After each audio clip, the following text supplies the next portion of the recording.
ఎంత గొప్ప ఇంటికి వెళ్ళినా, ఎంత మంచి భర్త దొరికినా, పుట్టింట్లో సాగినట్టు, పుట్టింట్లో ఉన్నట్టు ఏ ఆడపిల్లకి సాగదు. పుట్టినిల్లు ఏ ఆడపిల్లకైనా అది స్వర్గసీమ.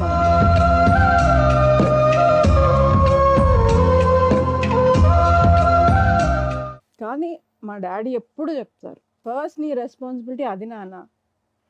ఆ తర్వాత ఎప్పుడూ నేను నా నా మెట్టినిల్లు, నా ఇల్లు బాధ్యతలు అన్నీ అయిన తర్వాత టైం ఉన్నప్పుడు అక్కడ నువ్వు అన్నీ చేసి నీకు టైం ఉంటే అప్పుడు ఇక్కడ రా నాన్న, అక్కడ నీకు అన్నీ what ever that is your first house అని డాడీ చెప్తారు. డాడీ ఊపిరిలో మురిసే కూచిపూడి. ఎంత ఎటువంటి ఇంట్లో అయినా ఫస్ట్ వాళ్ళకు ఉన్న దాంట్లో బిడ్డలకి తీసి పెట్టుకొని తల్లి తర్వాత భర్తకు పెట్టి తను తింటుంది. అది పుట్టింట్లోనే కదండి జరుగుతుంది. ఇక్కడ పుట్టింట్లో ఉన్నప్పుడు వీఆర్ కేర్ ఫ్రీ.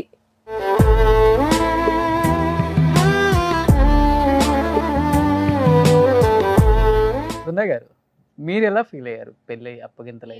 విష్ణు గారు is actually a very independent man. ఆయన he's a workaholic.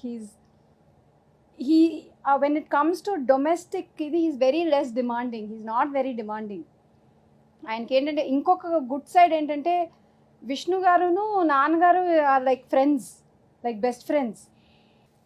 అండ్ అక్క మాకొచ్చి షీఈ్ నాట్ అ సిస్టర్ అండి. మమ్మీ డాడీ తర్వాత మాకు ఫాదర్ మదర్ అంటే మా అక్కే. ఒక ఇంట్లో అంటే మాట వరుసకి సన్కి ఒక రెస్పాన్సిబిలిటీ ఉంటుంది కదా, ఇంటికి పెద్ద కొడుకు, ఇంటికి పెద్ద చైల్డ్కి ఒక రెస్పాన్సిబిలిటీ. మా గుడ్ బ్యాడ్ మా జర్నీలో మేము ఎంతో చూసాము. కానీ మాకు ఫాదరు మదర్గా మమ్మీ డాడీ ఎలా ఉన్నారో మాకు బ్యాక్ బోన్గా, మా ఇద్దరు సిస్టర్స్కి అంటే మేము ఇప్పటికీ మేము జోక్ చేస్తాం, తన కూతురు తను మా తర్వాతే అన్నట్టు. We are her first borns, both are sisters.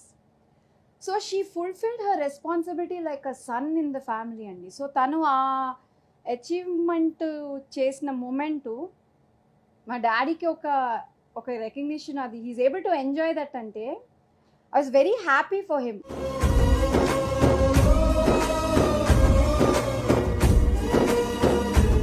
Great father.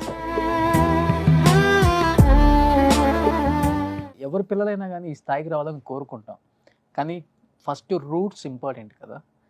50% to 70% my mother is the reason for all this. మీరు చెప్పినట్టు ఫౌండేషన్ ఇస్ మా నానమ్మ అండి.